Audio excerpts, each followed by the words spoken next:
3월 27일 금요일 새벽을 하나님께 올리겠습니다. 하나님 말씀 받겠습니다.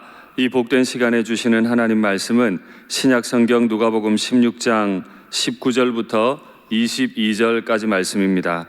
누가복음 16장 19절부터 22절, 신약 123면에 있습니다. 말씀의 제목은 한 부자와 나사로입니다.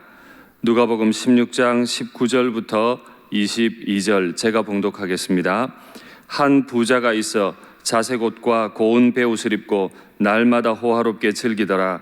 그런데 나사로라 이름하는 한 거지가 헌데투성이로 그의 대문 앞에 버려진 채 그 부자의 상에서 떨어지는 것으로 배불리려 하며 심지어 개들이 와서 그 헌데를 핥더라. 이에 그 거지가 죽어 천사들에게 받들려 아브라함의 품에 들어가고 부자도 죽어 장사되매. 아멘. 사랑합니다.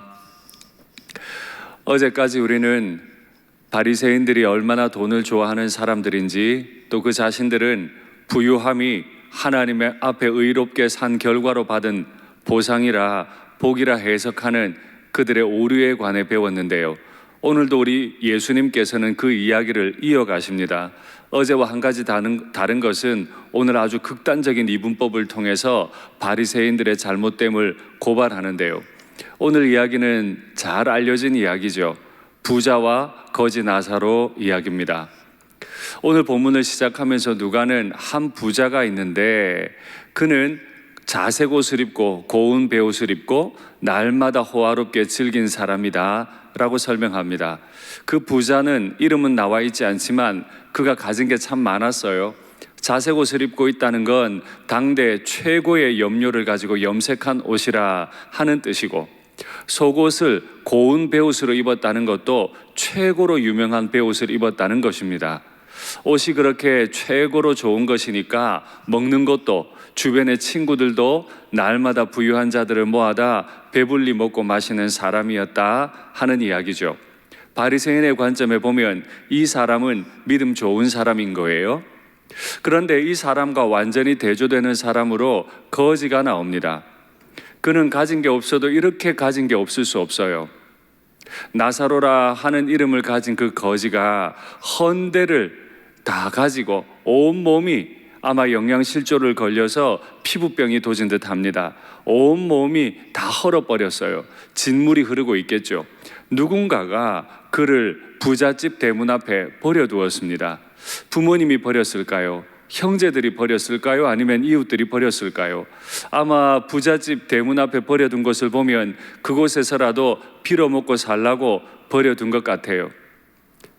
바로 이렇게 버려진 받은 그 거지는 바리새인들의 관점에서 보면 하나님 앞에 큰 죄인인 거죠. 그래서 그는 빌어먹을 신세로, 몸도 아픈 신세로 버려진 것밖에 되지 않잖아요. 부자는 가진 게 많았는데 나사로는 가진 게 아무것도 없고 딱 하나 있어요. 그건 바로 그의 이름입니다. 부자는 이름이 없는데 거지는 나사로라 하는 이름을 가지고 있습니다. 나사로라 하는 이름의 뜻은 하나님이 도우신다 하는 그런 뜻입니다. 바리새인을 공격하기에 딱 좋죠. 그래서 우리 예수님께서 비유를 평소와 다르게 하신 거죠. 예수님의 비유에는 특정한 이름을 가진 사람이 나오지 않습니다. 오직 오늘 본문에서만 특정한 사람의 이름이 특정이 되어 있는 거죠. 모든 것을 가졌으나 무명의 사람 부자, 아무것도 가지지 못했으나 도우시는 하나님이라는 이름을 가진 그 거지, 그들의 삶은 어떻게 바뀌게 되었을까요? 나사로는 여전히 하나님이 도우신다고 했지만 그의 삶에서 도울 자는 아무도 없었고, 그 헌데에 냄새가 나고 진물이 나니까 그의 곁에 온 것은 사람이 아니고 그 대문 안에 살고 있는 부자가 아니고 동네를 지나다니고 있는 개들이 와서 나사로를 괴롭히고 그 진물을 다 핥아먹는 정말 가장 비참한 신세로 전락했습니다. 정말 바리새인의 말처럼 이 나사로는 세상 가장 큰 죄인일까요? 나사로도 부자도 죽었다고 기록하는데요. 오늘 본문은 그 순서를 바꾸어서 나사로 먼저 이야기합니다. 나사로는 그가 죽을 때 천사들의 손에 들려 아브라함의 품에 안겼다. 그렇죠. 개들이 와서 핫았어요. 사실은 개들이 아니고 부자의 손이 닿았어야죠. 부자가 그를 세워주고 부자가 그를 먹여주었어야 하죠. 그러나 부자는 그를 외면했고 개들만 나사로를 찾아왔으나 그가 죽을 때는 완전히 바뀌어서 천사들의 손이 그를 붙잡았고 아브라함의 품에 안겼다. 그런데 부자는 어디로 갔다는 말이 없습니다. 오늘 비유 뒤에 가보면 그가 있는 곳을 알게 되지만 그는 무명의 사람이었고 또한 그가 어디로 갔는지 몰라요. 이것은 그가 인생의 방향도 의미도 없이 그저 즐기는 인생만 살았다는 거죠. 오늘 본문을 통해 우리는 알 수 있습니다. 부가, 재물이 하나님의 복일 수 있지만은 반드시 부자가 하나님 앞에 의롭게 인정받은 것은 아니라는 거죠.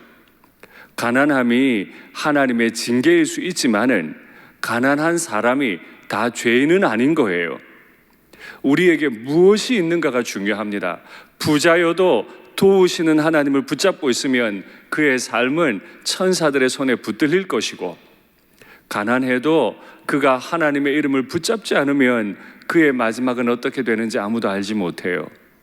바리새인들이 가지고 있는 이 잘못을 고발하시는 예수님의 모습을 바라보며 오늘 하루 우리의 삶의 목적은 어디에 있는지, 우리 삶의 의미는 무엇인지 깊이 새겨봅니다.